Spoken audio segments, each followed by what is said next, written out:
I got this call, a woman came on the voice, she goes, Tony Ferguson? I said, yes. She said, I have Jimmy Iovine for you. And I went, Jimmy Iovine? Why? Did you were aware of him? Oh, of course. Oh, got it. No, he was big in the early 80s, right? Okay. He did the Bruce. We could do a whole podcast on how rock feels dead, and actually rock has been dead for a little while. I'm sure you'd agree. It's unfortunate. But yeah. It was funny because when hip hop was emerging, I had a music lawyer come on saying he was doing hip hop clients, and all of his peers were like, why are you doing hip hop clients? It's a fad. It's going to go away. It's funny that the opposite happened. I feel like rock went away. Yeah. Well, it was Tom Petty. I think Tom Petty's famous quote was that rock and roll will become what jazz is today, which jazz became during its period, during the 20s and the 30s, was like the music, American jazz. Yeah. And then it kind of took the back seat and pop music came in and big band music and then rock and roll, and it disappeared almost. Yeah, basically. Rock and roll's pretty much become that. That's a great analogy. How do you make the jump from the UK to Los Angeles, right, where you would ultimately go, and you got associated with Interscope Records before they were even in existence, right? Yes. And that's a fascinating story. Okay. Let's talk about how you made that. How did those chapters connect? Basically, 1970 was spent on an island off the coast of France called Jersey.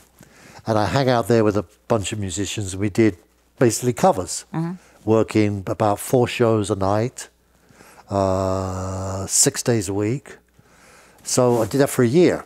So you really honed your chops in with your stuff. And there was a couple of members of the band that did really well. So I came back to England after that with nothing going on, wondering what to do next. And as it happens, I got a call from an old bandmates of mine they were in a band called Harmony Grass, which was the incarnation after Tony Rivers and the Castaways. It was the same band. They changed their name. You got a pretty good memory, Tony. You were worried about how much of this you're going to remember, but you're doing pretty good. I can't remember the names of the band members, though. That's the problem. So we had a nice run with that in the 70s, and I came back and started a band called Capability Brown.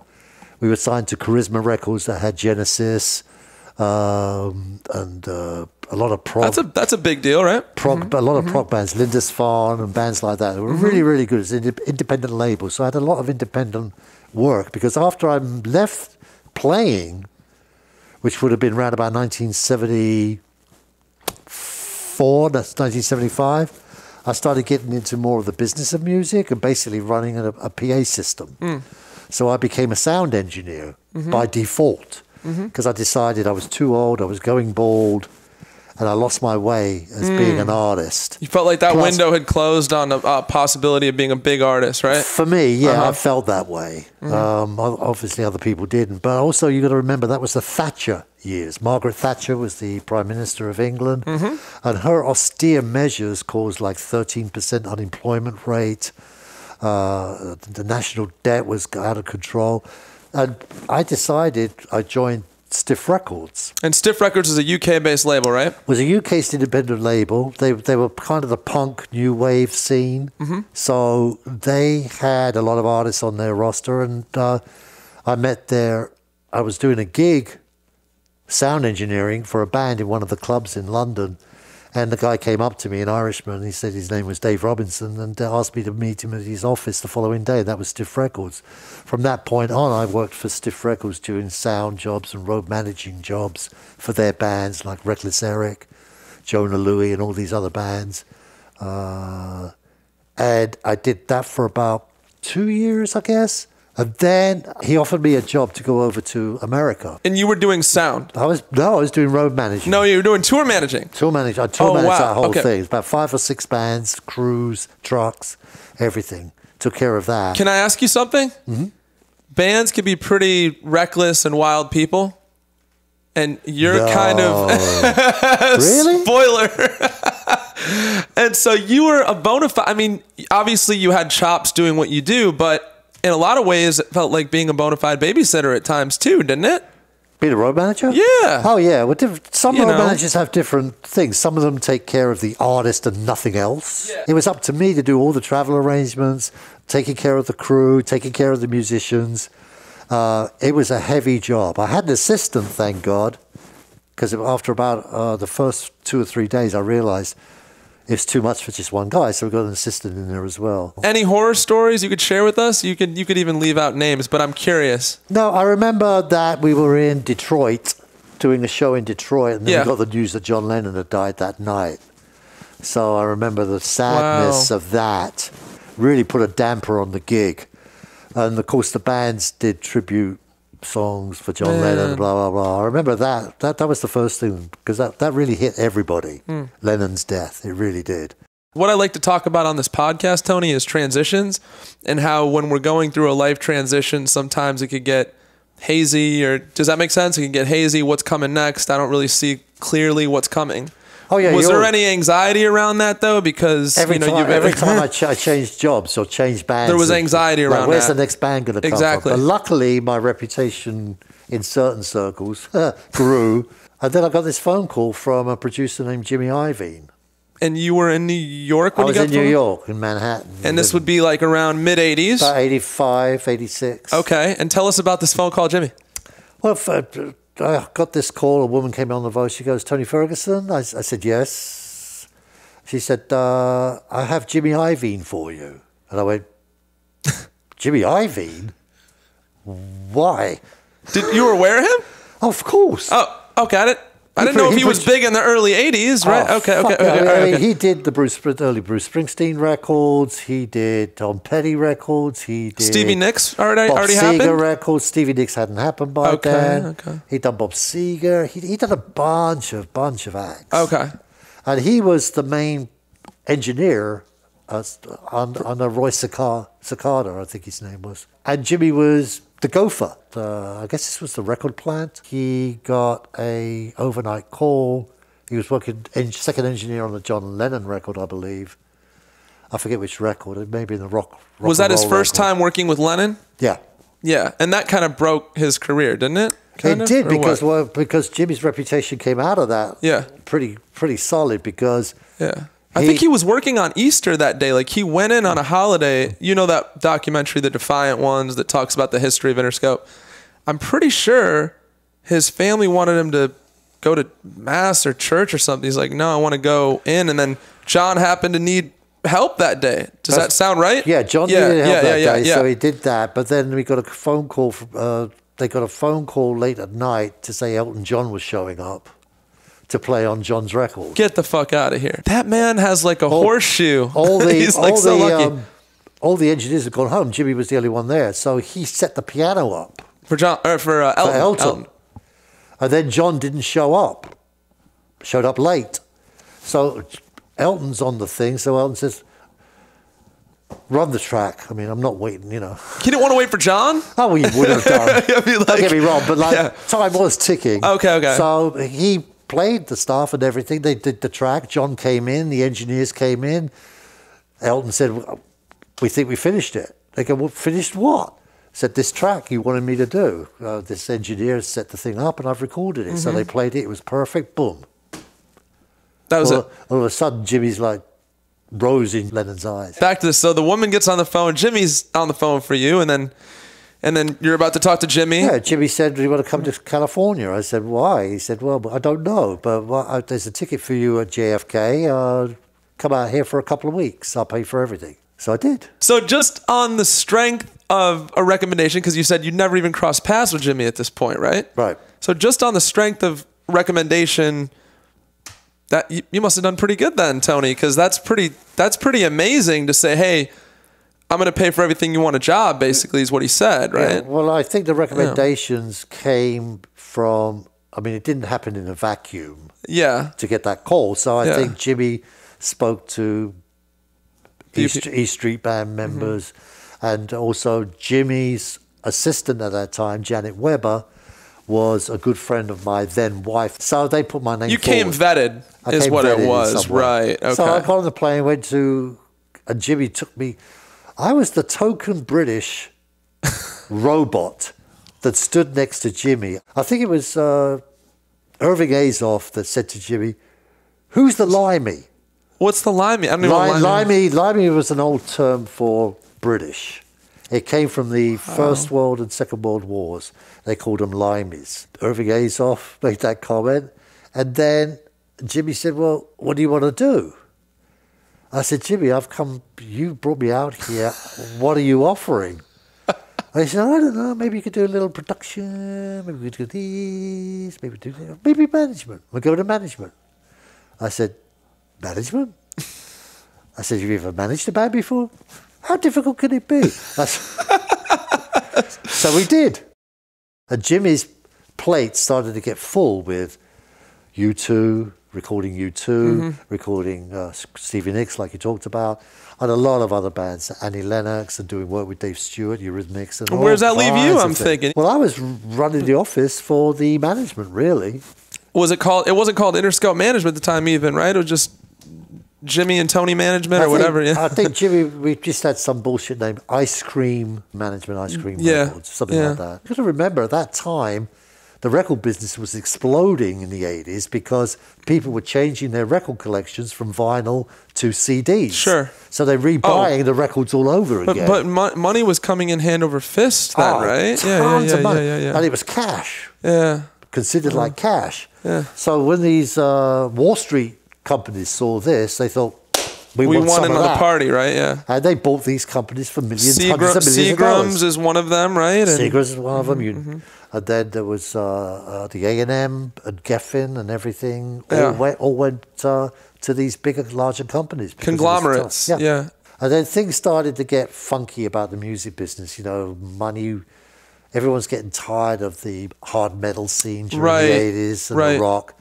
So by the time 1990 came on, it's like it hit a brick wall. It just stopped. For instance, Atlantic Records fired 17 bands pretty much in 1 week. Wow. That they had on their roster because Nirvana changed everything. Grunge music came in. The shift was like a 180. Yeah. So all those bands went belly up. And that's when Jimmy went, I'm not liking the management business anymore. Let's go into the record business. And then Jimmy teamed up with Irving Azoff. That didn't really work out too well. Irving made his own label through Universal. So they were butting heads a bit at the time. So they were butting heads. And then Jimmy met up with a financier named Ted Field. I forget who suggested Marshall Fields. Marshall Fields Empire. Yeah, in the Midwest, that was big. Big. And he had been successful in investing in movies and became a very successful movie producer. Yeah. Ted already. Yeah. Because he went very much against his family. He was like the black sheep of the millionaire family, right? Exactly. Yeah. All the family went into stock shares, properties, developments and stuff, and he went into the entertainment business and moved to California. It was like shock horror. So they formed a company. They didn't know what to call it. Right. So the Interscope was a name for Ted Field's holdings, other holding companies. It was called Interscope. So he said, well, for now, let's just call it Interscope. We'll think up a name later. And that never happened. So it became Interscope. After a while, it's like the band called The Who. Everyone goes, The Who? Yeah. It's like, what is that? Yeah. It just sticks, then you start to associate it with the music, and then it's over. Yeah. How many people were there when Ted came in with the money, right, to fund this thing, and then it was like Jimmy, and it was you and a couple of, how small was the operation? 6 people. 6 including you. That's crazy. Right at the very beginning. Wow. And then very fast, they got David Cohen to take care of all the CEO end of things. He came from Sony, so he had an amazing background. Yeah. He brought in Tom Wally. They brought in, some of the top executive talent. And paid them more than what they would normally get. Wow. So Ted was all about that. I'll give you more money if you just to get the best talent? To get the best talent, but you got to perform for me, okay? They got off to a great start. They had Rico Suave. And it went in the top 10. So our first record release was a good one. Now, everybody was disgusted because they thought Jimmy Iovine, we'll get the next Bruce Springsteen. We'll get the next Bob Seger. We'll get the next Tom... So like, where's the credibility, right? Yeah, exactly. Yeah. So they recognized that, but they needed to make a splash. They needed to make a splash, and this was a record that landed on our desk, and they went with it, and it got a hit. Interscope did have a rough patch of Are We Gonna Survive or Not at one point, I heard. There Yeah, was right about the second, third year. They had paid so much money for these artists, because a lot of artists, obviously, if they're talking to Sony, Warner Brothers, you have to outbid? Is this where you're going? You have to outbid them. Yeah. Mm-hmm. Because Interscope has no track record. Yeah. Why would a band want to sign? Interscope? Why choose Interscope? Okay, they've got people like Jimmy Iovine and blah, blah, blah, Tom Wally, but so what? It's a brand new company. We're not going to be the guinea pig. So we suddenly paid too much money and we weren't getting enough revenue coming in. And then about the same time, Warner Brothers ran into a problem because we were distributed through Warner Brothers, Interscope Records. We were signing acts that rubbed people up the wrong way, between Dr. Dre, Primus. Snoop Dogg, Primus, all those rap Nine artists. Inch Nails. Nine Inch Nails, Eminem. So there was a big push back to Warner Brothers to drop Interscope's distribution. And that happened. And that happened. Which ended up being a blessing for Interscope, though, right? It became the blessing because Doug Morris, who got let go from Warner's, went over to across the street to MCA and Universal, signed with them as a manager or a director. I forget what he was. Yeah. And he signed. He said, "Jimmy, come over here. We'll sign you here." And that was it. Gave us more money than Warner's. Tupac Shakur was what they were after. They hated Tupac. He was really causing a stir. Tupac was, Yeah. he's real revolutionary. Brilliant. Oh, he's brilliant, completely. So they just took him completely as an enticement. He was enticing the youth of America into the wrong road, and they went after him. Jimmy and you guys, there's a background with Springsteen and Lennon and Elton John, and now you're getting into really you're getting into the core of gangster rap, essentially, right? So not like, who would have seen that coming, to go from this sound to that sound, right? Was there any concern or fear over safety? Because there was a lot of shit happening there was East Coast and West Coast rivals. People were getting shot and killed. Absolutely. What were the emotions going on, I want to know, on the inner part of Interscope and with you guys? Well, first of all, you got to remember at that time the industry was not against rap, but didn't want it to succeed. Jimmy definitely saw it as an opportunity. Yeah. He said, "Okay, all the music that's made these buildings and made me rich and everybody else rich started with black music. So why now destroy black music when it's starting this new phase of hip hop?" So Jimmy saw, going on the road, the audiences. And a lot of the audience was white people. So Jimmy said, "Fuck it. If no other label's going to do it, we should do it." And he went for it. He was right. He was right. We had the top 4 rap artists in the world: Dr. Dre, Eminem, Tupac Shakur, and Snoop Dogg. Trailblazers. Absolutely. So if you were a talented, upcoming rap star, you only had Interscope on your mind probably as a home, right? Oh, we were top of the list, definitely. Yeah. For that kind of music. Yeah, so that took care of the problem you said earlier where, like, who the fuck is Interscope? Why are we going with Interscope? Now, your reputation is selling artists now. Right, exactly. Yeah. You mentioned this a few minutes ago where you said you were hanging by a string. I want to go to that. This podcast, honestly, is about these moments in life where shit could have turned left, and then at the last minute it turned right. And you got a good story there for that, because that was this project. Well, we finished the record with... Okay, I'll get to that. Yeah. We finished the record with No Doubt and Matthew, delivered the record to Interscope, and they said no. Now, this is the one you said they gave you $200,000 to do, which you had to fight to get the $200,000. Right. Okay. They said, no, maybe we should just go back to the original plan of having her as a solo artist. So I went home to England for Christmas, and I thought, this is over. Yeah, it's done. This is not going to happen. We're done. So I went back to work early January, walked into the office, and like, okay, what are we going to do with No Doubt? What are we going to do with the record? Were you thinking about how you're going to break it to the band, that they were going to like get dropped then at this point, or what? They phoned me up, and it felt like a nail in the coffin, because they said, we want to fire our manager. He's not doing enough for us. And I said, listen, guys, this is a big mistake. This guy's connected. He has connections with radio. If we get the right track, we could probably get some radio play to stimulate, the launch of the record. I mean, this is not the time to fire a manager when you just finished the record. Now the label was they were growing a little tired of waiting for this to do well. And now here's the band on the other side saying, we want to get rid of our manager, which you think would put a monkey wrench in things further. So you're kind of fucked on both sides of this thing, right? Well, it sends the wrong message to the record company that you don't believe in your management. As I'll go to the manager and say, look, I did all I could. I'm sorry, but you're fired.